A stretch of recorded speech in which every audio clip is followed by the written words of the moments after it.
Honda makes some of the most reliable cars on the road. That is not marketing. That is the result of decades of engineering and a genuine commitment to quality that shows up in long-term reliability studies year after year. But here is what nobody tells you about owning a reliable car. Reliability is not the same as maintenance-free. Honda reliability means that if you take care of your car properly, it will reward you with hundreds of thousands of miles of trouble-free driving. But the gap between proper care and neglect, or worse, well-intentioned care based on completely wrong information, can cost you thousands of dollars in entirely preventable repairs. Today I am going through the 10 most common maintenance mistakes Honda owners make, ranked by how much they will cost you if you do not address them. Some of these you may have been making for years. Some of them are things you were told are correct by the people who were supposed to be giving you good advice. All of them are fixable, most of them right now, before any damage occurs. Let's go. Welcome to Honda Realm. Subscribe and hit the bell. We post every week with the real information Honda owners need to keep their cars running well and their wallets intact. Let's get into it. Mistake number 1. Ignoring the CVT transmission fluid, and this is the most expensive mistake on this entire list by a significant margin. If your Honda has a continuously variable transmission, which includes the Civic with the 1.5T turbocharged engine from 2017 onward, the HRV, the CRV with the 1.5T from 2017 onward, and the Accord with the 1.5T. The CVT fluid is the single most important fluid in your entire car. More important than the engine oil in terms of replacement consequences. Here is the problem. Honda's official documentation classifies CVT fluid as lifetime fluid and does not include it in the standard scheduled maintenance intervals. Your maintenance minder will never alert you to change it. Your dealer will never proactively bring it up. And because CVT transmissions are complex internal systems that most owners never think about unless something goes wrong, the fluid just sits in there, degrading, accumulating metal particles from the transmission's belt and pulley system, becoming less and less effective at protecting those components with every mile you drive. Independent transmission specialists, people who rebuild failed transmissions for a living and have opened up thousands of CVT units, universally recommend changing CVT fluid every 30,000 to 40,000 miles regardless of what Honda's documentation says. The reasoning is straightforward. The fluid degrades, the metal particles accelerate wear, and the belt-to-pulley contact surfaces develop microscopic damage that compounds over time. By 80,000 to 100,000 miles on a Honda CVT that has never had its fluid changed, you are often looking at a transmission that is beginning to slip, struggling to maintain consistent gear ratios, and on its way toward failure. A CVT fluid change at a shop runs $150 to $200. A CVT transmission replacement on a Civic or CRV runs $3,500 to $5,000 plus labor. That is the trade-off Honda's lifetime fluid documentation is asking you to accept. Change your CVT fluid. If you are past 30,000 miles and have never done it, book that appointment this week. Mistake number 2. Using the wrong coolant in your Honda. This is a mistake that feels completely harmless in the moment because generic antifreeze is right there at the auto parts store. It is green, it says universal, and it looks like it should work in any car. It does not. Not correctly, and not safely in Honda's cooling system. Honda's engines require a specific type of coolant, an organic acid technology coolant, typically dyed blue or blue-green, that meets Honda's Type 2 specification. The most common Honda-specific option is Honda Blue coolant. What you cannot use. What causes real, documented damage in Honda cooling systems is conventional green antifreeze. The silicate-based chemistry in conventional green coolant reacts with the aluminum alloy components used throughout Honda's cooling system. The water pump housing, cylinder head passages, radiator end tanks, and heater core. That reaction produces a silicate gel that forms deposits in narrow passages, causes localized corrosion, and gradually compromises the cooling system's efficiency and structural integrity. This is not theoretical. Honda technicians at independent shops see the results of incorrect coolant used regularly in engines that would otherwise be in excellent condition. The owner simply used the cheapest thing at the auto parts store, not knowing it was the wrong chemistry for their specific car. Honda Blue coolant, or a verified OET equivalent, costs about $18 per gallon. Check your coolant reservoir right now. If the fluid inside is green rather than blue or blue-green, schedule a cooling system flush with the correct fluid as soon as possible. Mistake number 3. Skipping the brake fluid flush. And this is a mistake with both safety implications and expensive repair consequences that most Honda owners never connect until it is too late. Brake fluid is hygroscopic. It actively absorbs moisture from the surrounding air over time through microscopic pathways in brake hoses, reservoir caps, and other points in the system. As brake fluid absorbs moisture, its boiling point decreases. In an emergency braking situation, a hard, sustained stop from highway speed, the heat generated in the braking system can exceed the boiling point of degraded, moisture-contaminated brake fluid. When brake fluid boils, it vaporizes and forms compressible gas bubbles in the brake lines.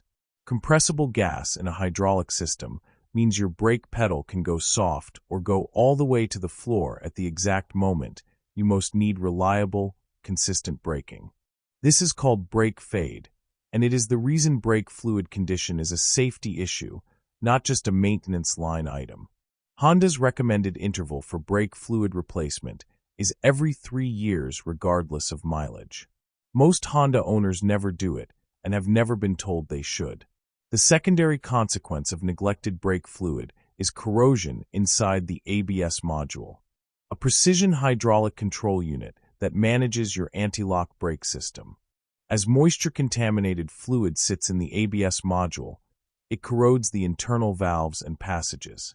ABS module replacement runs $600 to $900 on most Honda models. A brake fluid flush at a shop runs $80 to $120 and takes about 30 minutes. Do it every 3 years. No exceptions. Mistake number 4. Pressure washing the engine bay. This one is done with the best intentions. People want a clean engine bay. They have seen it done on YouTube, and it looks satisfying. The problem is that modern Honda engines have significantly more exposed electrical components, sensors, and connectors than engines from 20 years ago. And high-pressure water and electrical components do not coexist safely. The specific areas of concern in a Honda engine bay are the alternator, which can be permanently damaged by direct water intrusion, the main fuse box, which on most Hondas is in the engine compartment and is sealed but not waterproof to pressure washing, the mass airflow sensor and throttle position sensor in and around the intake tract, the dozens of wiring harness connectors near the firewall, and various vacuum lines and their connection points. When these components get water intrusion from pressure washing, the resulting damage often does not show up immediately. It shows up weeks later as intermittent warning lights, phantom fault codes, sensors that read incorrectly and cause rough running or poor fuel economy, and electrical issues that cost hundreds of dollars to diagnose because they do not point to a single obvious cause. If you want to clean your engine bay, use a light garden hose on a gentle spray setting, a soft brush, and an engine degreaser applied and rinsed carefully at low pressure. Focus the water away from the alternator, fuse box, and any electrical connectors you can see. Or honestly, leave it dirty. A clean engine bay has zero effect on how your Honda performs. It is purely cosmetic, and the risk is very real. Mistake number 5. Replacing Honda's stock tires with cheaper alternatives without checking the load rating. Most people focus entirely on tire size and price without reading the full specification, and this oversight can have real safety consequences. Your Honda's door jamb sticker, on the inside edge of the driver's door, lists not just the tire size, but also the load index. That is the 2- or 3-digit number immediately after the tire size code. In a tire marked 235/65 or 18106V, for example, the number 106 is the load index. That number corresponds to a maximum weight carrying capacity per tire. Honda's engineers selected that specific load index based on your vehicle's weight distribution, suspension design, and intended use cases, including fully loaded passenger capacity. Using a tire with a lower load index than Honda specifies means each tire is technically underrated for the amount of weight it may be asked to support, particularly in emergency cornering situations or when the vehicle is carrying full passenger and cargo loads. For a Civic or Accord, this matters. For a CR-V or Pilot, where rear passengers and cargo regularly approach the vehicle's weight capacity, it matters significantly more. The price difference between a properly rated replacement tire and an underrated one that physically fits your rim is often just $10 to $20 per tire. That is not a meaningful savings against the risk. Always match or exceed the load index on your door sticker every single time you buy new tires. Mistake 6 costs Honda owners $200 to $400 on average at shops that honestly should have known better. And it is a completely free fix if you know what you are looking at. This one is specific to K-Series engines, the Civic C, the Accord Sport, and several older CR-V and Acura models. If you have one of those cars, pay very close attention to this one. Mistake number 6, neglecting the VTEC solenoid oil screen on K-Series engines. Honda's VTEC system varies valve timing and lift to optimize performance at different engine speeds. Low RPM gets a conservative cam profile for efficiency and smooth response. High RPM gets an aggressive cam profile for the power surge K-Series engines are famous for. The system uses oil pressure to physically switch between cam profiles, and there is a small mesh screen inside the VTEC solenoid that filters the oil before it enters the actuation mechanism. Over time, and especially if the car has ever gone significantly past 7,000 or 8,000 miles on an oil change interval, or if the oil level was allowed to run. Low sludge and microscopic metal particles can clog that screen. When the screen is clogged, oil pressure to the VTEC system is restricted. The result, at high RPM, the VTEC system cannot fully engage. The engine feels flat and lifeless above 5,500 RPM. It completely lacks the surge of power that K-Series engines are known for at high revs, and in some cases a check engine light appears with codes related to VTEC oil pressure or VTEC system performance. A shop that does not know to check the solenoid screen first will often assume the entire solenoid is bad and replace it $200 to $400 in parts and labor. The actual fix: remove the VTEC solenoid, which is bolted to the side of the engine and accessible with basic hand tools. Pull the small mesh screen from inside it. Rinse it clean with brake cleaner. Reinstall everything. Total cost, $0. Time required, 30 to 45 minutes with a YouTube guide for your specific engine. If you have a K-Series Honda and you are experiencing flat high RPM power, this is the first thing to check before you spend a single dollar anywhere else. Mistake number 7, ignoring rusted brake dust shields.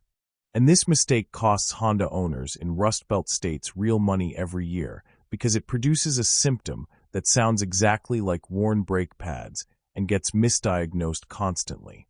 On Civics and Accords driven in states that use road salt in winter. Any state from the upper Midwest through the entire Northeast.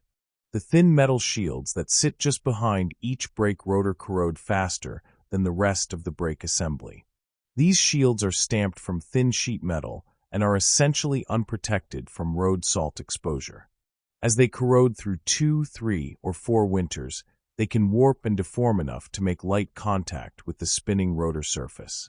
The sound this creates is a continuous light scraping or grinding noise that varies with vehicle speed. It sounds exactly like brake pads that have worn through their friction material and are metal against rotor. The difference is subtle but important.